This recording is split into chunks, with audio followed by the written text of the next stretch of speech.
예, 하나님 말씀을 보겠습니다. 하나님 말씀은 구약성경 시편 119편 129절에서 136절 말씀입니다. 시편 139편 129절에서 136절 말씀을 교독하도록 하겠습니다. 주의 증거들은 놀라움으로 내 영혼이 이를 지키나이다. 말씀을 열면 빛이 비치어 우둔한 사람들을 깨닫게 하나이다. 내가 주의 계명들을 사모함으로 내가 입을 열고 헐떡였나이다. 내 이름을 사랑하는 자들에게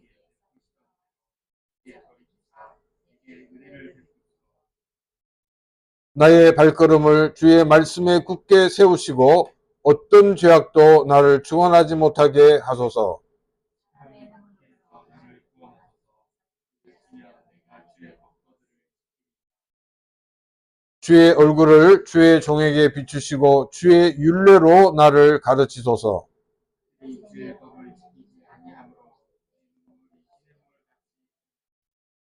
아멘. 우리가 방금 봉독한 이 시편 119편 129절에서 136절의 말씀은 히브리 알파벳 이 페로 시작되는 연입니다. 이 페라는 이 그 글자의 그는 상형 문자로서 이렇게 입 모양을 하고 있는 그 글자입니다. 그래서인지 오늘 본문 말씀을 보게 되면 시편 기자가 말씀을 향해 입을 크게 벌리고 이 헐떡이는 그런 간절한 모습을 우리에게 보여주고 있습니다. 오늘 이 본문은 아주 독특한 그런 감정의 흐름을 볼 수가 있습니다. 129절의 이 첫 마디는 기이하다, 즉 놀랍다라는 이 감탄으로 시작을 합니다. 말씀해 주시는 이 신비와 기적에 압도되어서 환희에 가득 차 있는 모습입니다. 근데 본문의 마지막 이 절인 이 136절에 가게 되면 시편 기자의 눈에서 시냇물 같은 눈물이 쏟아져 내립니다. 경이로움으로 시작했다가 통곡으로 끝나는 이 반전, 도대체 이 말씀의 빛이 그에게 임했을 때 어떤 일이 일어났을까요? 우리는 흔히 신앙생활을 하게 되면 마음에 평안만 있고 항상 웃을 일만 있을 것이라고 기대를 합니다. 하지만 진짜 은혜가 임하고 진짜 말씀의 빛이 내 영혼을 비추게 되면 우리는 하나님의 위대하심에 놀라기도 하지만은 동시에 세상의 죄악된 현실을 바라보며 가슴을 치며 울기도 하게 된다는 것입니다. 오늘 이 시간 말씀의 빛이 우리에게 임할 때 우리의 눈과 마음이 어떻게 열려야 하는지, 그리고 우리가 회복되어야 하는 참된 성도의 모습이 어떤 것인지를 오늘 본문 말씀을 통해 함께 묵상해 보기를 원합니다. 먼저 129절에서 131절 말씀입니다. 주의 증거들은 놀라움으로 내 영혼이 이를 지키나이다. 주의 말씀을 열면 빛이 비추어 우둔한 사람들을 깨닫게 하나이다. 내가 주의 계명들을 사모함으로 내가 입을 열고 헐떡였나이다.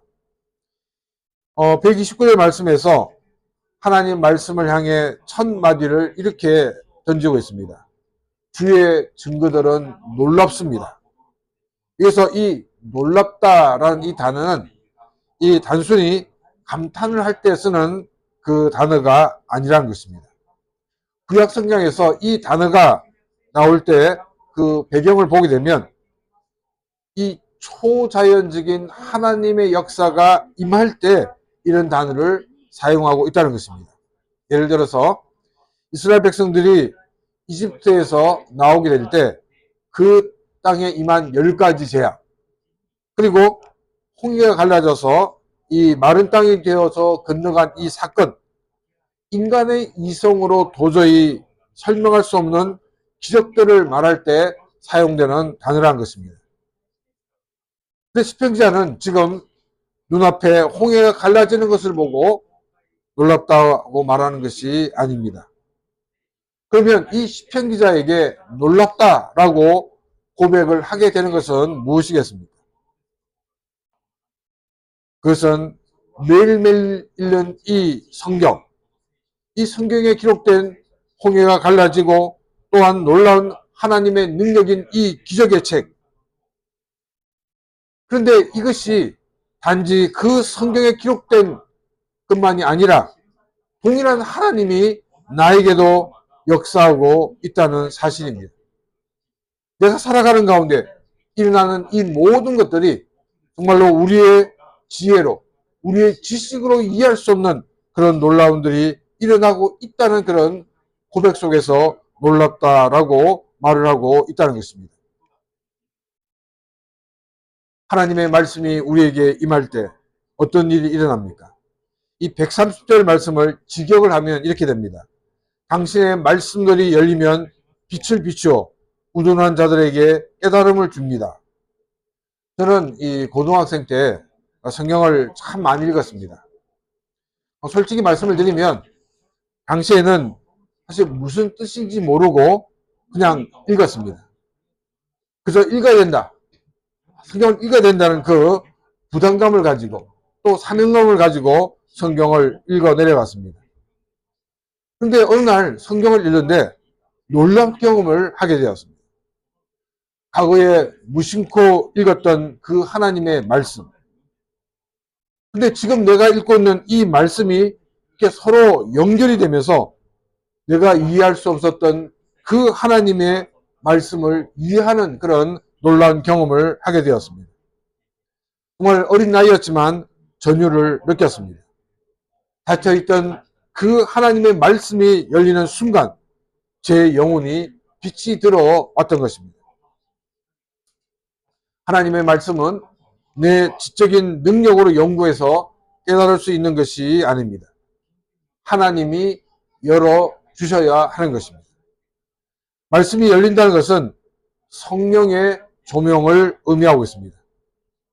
어떤 분은 이 말씀을 오해하며 핑계를 대기도 합니다. 내가 성경을 안 읽으려 하는 것이 아니라 하나님께서 나를 깨닫지 못하게 하는데 어떻게 하겠냐고. 내가 성경을 읽어도 재미가 없는데 어떻게 하겠냐고. 이렇게 모든 책임을 하나님께 돌리는 사람들도 있습니다. 그러나 그렇지 않다는 것입니다.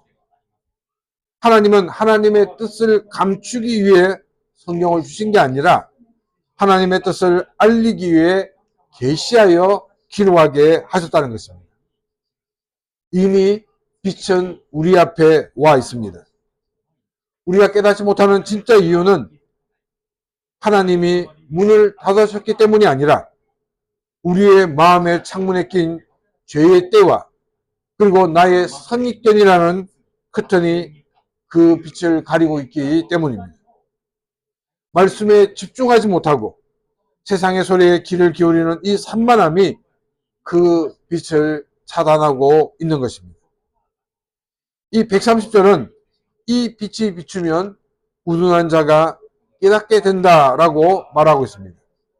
히브리어로 이 우둔하다는 이 말은 이 어근이 뭐냐면 열려있다라는 뜻입니다. 열려있다 이러면 그 의미가 좋은 의미로 느낍니까? 나쁜 의미로 느낍니까? 우리는 열려있다 이러면 좋은 의미가 아닌가 생각합니다. 근데 이것은 사실 좋은 의미로 사용되는 표현이 아니라고 있습니다. 문이 열려 있으면 그건 좋은 의미가 나쁜 의미입니까? 도둑이 될 가능성이 있지 않습니까? 그래서 여기서 열려 있다는 것은 이 마음의 문이 열려 있는, 즉 문단속이 되어 있지 않는 그런 상태를 말하고 있습니다. 정말 이 마음의 문이 단속이 되지 않기 때문에 어떤 말을 들으면 쉽게 흔들립니다. 또 주관이 없는 그런 미성숙한 상태에 머물러 있는 경우를 바로 이 단어로 표현을 하고 있다는 것입니다. 세상에서는 이런 사람을 이용하려고 합니다. 하지만 하나님의 말씀은 다릅니다.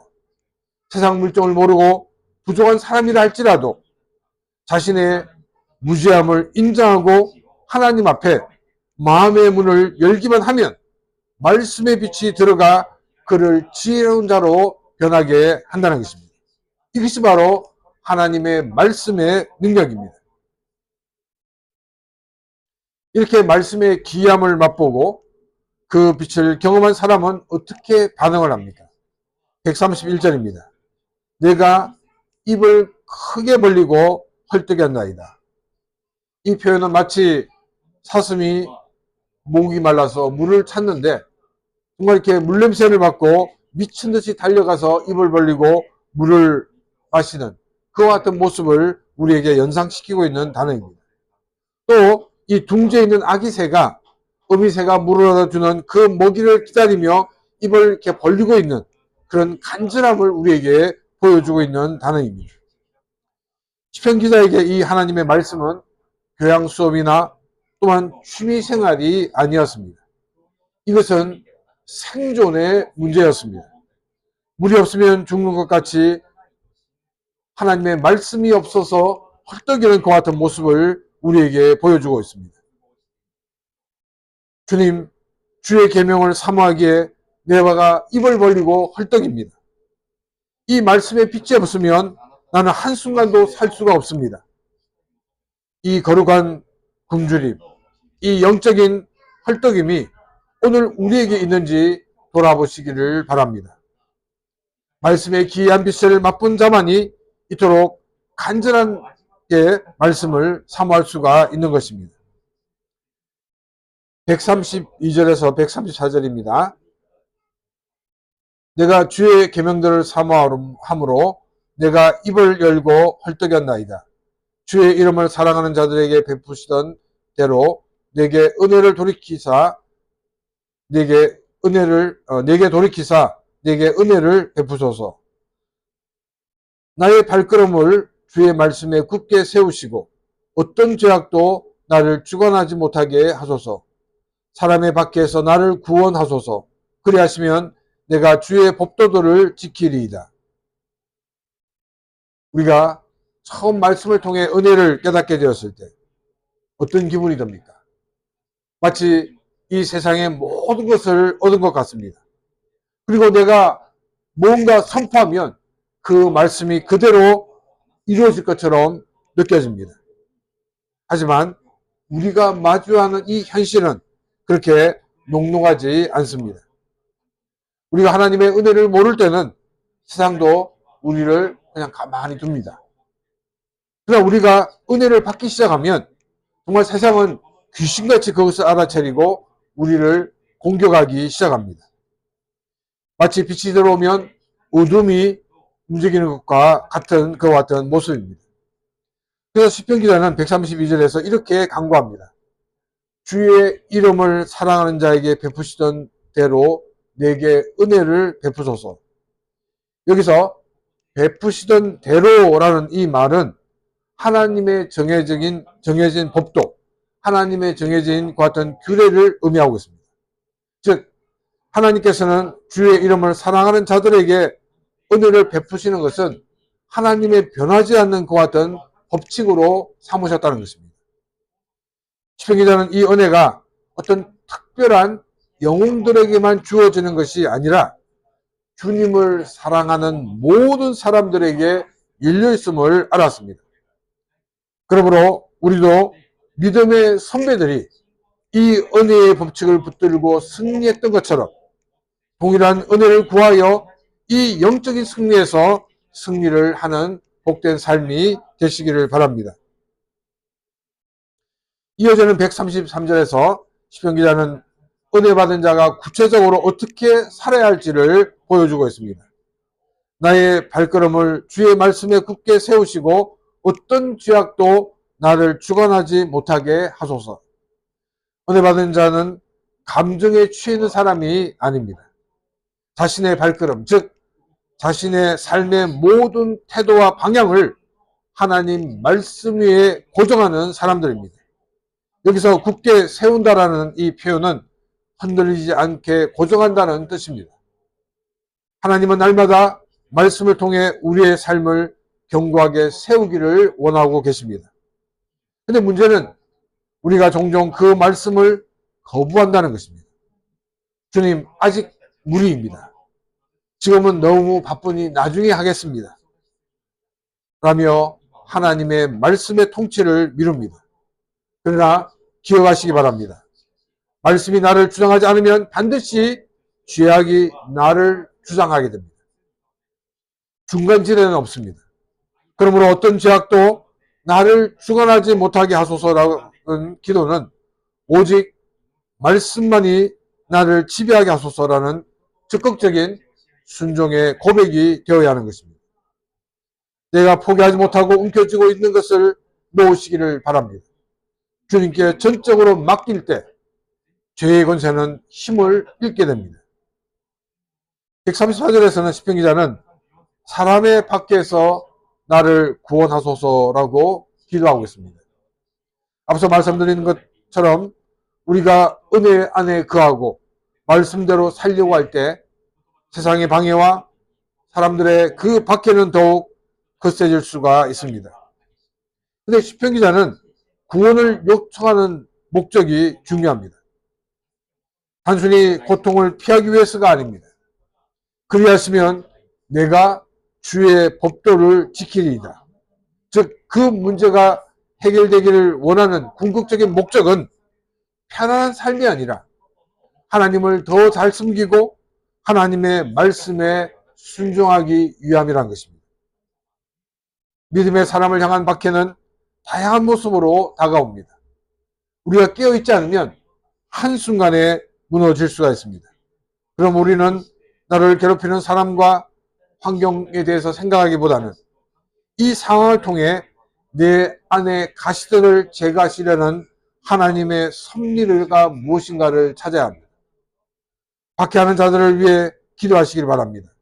그리고 고난이 지난 후에 내가 주님의 말씀을 더욱 신뢰하는 성숙한 그리스도인이 되게 해달라고 기도하시길 바랍니다. 이것이 은혜 받은 자가 승리하는 길인 것입니다. 135절과 136절 말씀입니다. 주의 얼굴을 주의 종에게 비추시고 주의 율례로 나를 가르치소서. 그들이 주의 법도를 지키지 아니하므로 내 눈물이 시냇물같이 흐르나이다. 우리가 이 험한 세상에서 하나님의 사람으로 승리할 수 있는 비결은 무엇입니까? 바로 하나님의 은혜와 하나님의 말씀입니다. 그 다음 여기에 중요한 질문이 생깁니다. 은혜가 먼저인가? 아니면 하나님의 말씀을 지키는 것이 먼저인가? 그 답은 너무나도 명확합니다. 하나님의 은혜가 먼저입니다. 오늘 본문 이 135절에서 시편 기자는 이렇게 간청합니다. 주의 얼굴을 주의 종에게 비추시고 주의 율례들을 내게 가르치소서. 여러분, 이 순서를 주목해 보시기 바랍니다. 그는 말씀을 가르쳐 주시면 은혜를 받겠습니다라고 하지 않았습니다. 먼저 주님의 얼굴 빛을 비추어 주십시오라고 기도합니다. 이것은 우리가 잘 아는 민수기의 아론의 축복을 연상케 합니다. 하나님의 얼굴, 그 하나님의 얼굴빛은 바로 우리에게 주시는 구원과 생명을 상징하고 있습니다. 하나님의 은혜가 내 마음에 비춰져야 비로소 딱딱한 마음이 녹아 하나님의 말씀을 읽을 수 있고 그 깊은 뜻을 깨달을 수가 있습니다. 또한 그 말씀대로 살아갈 수 있는 힘을 얻게 되는 것입니다. 그럼 우리가 말씀을 배우기 전에 먼저 구해야 되는 것은 나의 지적인 능력이 아니라 우리를 덮으시는 하나님의 따뜻한 은혜입니다. 시편 기자가 은혜의 빛을 구하고 말씀을 배우기를 원하는 목적은 무엇일까요? 단순히 성경 지식을 쌓아 자신을 과신하기 위해서가 아니라는 것입니다. 하나님 말씀이라는 거울 앞에 자신을 비추어서 내가 하나님의 종으로서 바른 길을 가고 있는지를 진단하기 위함입니다. 그런데 여기에 놀라운 반전이 일어납니다. 135절에서 하나님의 은혜의 빛을 받는 이 시편 기자의 눈에 136절에서는 참을 수 없는 이 슬픔의 광경이 목격됩니다. 하나님의 말씀의 빛이 내 안에 들어오니 그 전에 보이지 않던 이 세상의 죄악과 어둠이 너무나도 선명하게 보이기 시작했기 때문입니다. 136절을 보게 되면 그들이 주의 법을 지키지 아니하므로 내 눈물이 시냇물같이 흐르나이다 라고 고백을 하고 있습니다. 여기서 시편 기자는 단순히 눈물을 흘리는 정도가 아니라 마치 본물이 터진 것처럼 펑펑 쏟아내고 있는 그런 모습을 우리에게 보여주고 있습니다. 왜 그렇습니까? 말씀을 통해 세상을 보니 세상의 사람들이 하나님의 말씀을 무시하고 멸망의 길로 달려가는 것이 보였기 때문입니다. 시편 기자의 눈물에는 두 가지 깊은 의미가 담겨 있습니다. 첫 번째는 뭐냐면 창조주 하나님이 무시당하는 것에 대한 거룩한 아픔을 보여주고 있습니다. 우리가 존경하는 선생님이나 또 부모님이 남들에게 욕을 당하게 되면 우리는 분노하고 가슴을 아파합니다. 하물며 온 우주의 창조주이신 하나님이 이 세상 사람들에게 조롱을 당하고 있다 그러면 또 그 하나님이 말씀하신 그 하나님의 말씀이 조롱당하고 짓밟히고 있다 그러면 하나님의 사람으로 견딜 수 없는 아픔을 느끼게 됩니다. 이것은 하나님을 사랑하는 자만이 흘릴 수 있는 눈물입니다. 또 두 번째 이유는 뭐냐면 영혼을 향한 연민입니다. 하나님의 말씀을 무시하는 자들이 맞이하는 그 비참한 결말을 알기 때문입니다. 말씀에 빛이 없는 사람들은 지금 당장 즐거워 보여도 그러나 그들은 그 끝에 반드시 심판이 있다는 것입니다. 시편기자는 이 멸망의 길로 달려가는 이웃을 보며 애통을 하고 있는 것입니다. 사랑하는 성도 여러분, 오늘 우리에게 이 눈물이 있습니까? 길을 가다가 누군가 쓰러지면 우리는 가던 길을 멈추고 119를 부르며 그를 살리려 할 것입니다. 육신의 생명이 위태로운 것만 봐도 우리는 발을 동동 구릅니다. 근데 지금 나의 사랑하는 가족이, 나의 사랑하는 친구가, 또한 매일 마주하는 이웃이 하나님을 떠나 영원한 죽음을 향해 가고 있는데 그것을 보고도 아무런 감정이 들지 않는다면 우리는 심각한 영적 질병에 걸려 있습니다. 저는 이것을 영적 사이코패스라고 부르고 싶습니다. 타인의 고통에 공감하지 못하는 것이 병이듯 타인의 영적인 죽음 앞에 무감각한 것은 우리 영혼이 병들어 있다는 증거입니다. 우리는 깨어나야 합니다. 나만 은혜 받고 나만 잘 사는 것에 만족해서는 안 된다는 것입니다. 하나님의 은혜를 받은 자는 세상의 아픔을 껴안고 우는 자입니다. 오늘 이 시간 메말아버린 우리의 눈물의 샘이 터지기를 바랍니다. 우리의 가족과 친구 그리고 일본 땅에 죽어가는 영혼들을 위해 매일매일 눈물을 흘리며 기도하는 삶이 되시기를 바랍니다. 그리고 한 걸음 더 나가서 그들에게 그 생명의 복음을 전하는 삶이 되시기를 바랍니다. 그들도 우리와 함께 하나님의 백성이 되어서 이 땅에 하나님의 영광을 회복하는 역사의 주인공들이 되기를 주님의 이름으로 축원합니다. 오늘 우리는 이 시편 기자의 고백을 통해 참된 성도의 영적인 여정을 살펴보았습니다. 그는 말씀의 기이함을 맛보았기에 입을 벌려 헐떡였고 하나님의 은혜가 먼저임을 알았기에 주의 얼굴의 빛을 보았습니다. 그리고 그 은혜의 빛으로 세상을 보았을 때 하나님의 법이 무너진 현실을 보며 거룩한 눈물을 흘렸습니다. 우리가 말씀을 많이 아는 것보다 중요한 것은 그 말씀이 내 가슴을 뛰게 하고 내 눈물을 적시게 하는 것입니다. 우리가 앞서 나눈 것처럼 죽어가는 영혼을 보고 아무런 감각 없는 영적 사이코패스의 상태에 머물러 있어서는 안 되는 것입니다. 나만 잘 믿고 나만 복받고 끝나는 신앙은 반쪽짜리 신앙입니다. 하나님의 은혜는 우리를 세상으로 보냅니다. 은혜 받은 자는 세상의 죄악을 비판하는 자가 아니라 그 죄악을 끌어안고 우는 자들입니다. 예수님께서 예루살렘을 보며 우셨던 것처럼 우리도 우리의 가족과 이웃 그리고 우상 숭배가 많이 있는 이 일본 땅을 바라보며 애통하는 마음이 회복되시기를 바랍니다. 하나님께 구하시기를 바랍니다. 주여 주의 말씀의 빛을 내게 비추사 나를 굳게 세워 주옵소서. 그리고 내게 주의 마음을 부어주사 멸망하는 저들을 위해 울 수 있는 눈물을 허락해 주십시오. 이 거룩한 눈물이 흐르는 곳에 다시 생명이 살아나는 기적의 역사가 일어나는 그런 놀라운 기적을 일으키시는 우리의 삶이 되시기를 바랍니다. 한 주간도 말씀의 빛 안에서 세상을 품고 중보하고 승리하는 저와 여러분이 되시기를 주님의 이름으로 축원합니다. 이 시간 오늘 주신 말씀을 생각하며 같이 기도드리겠습니다.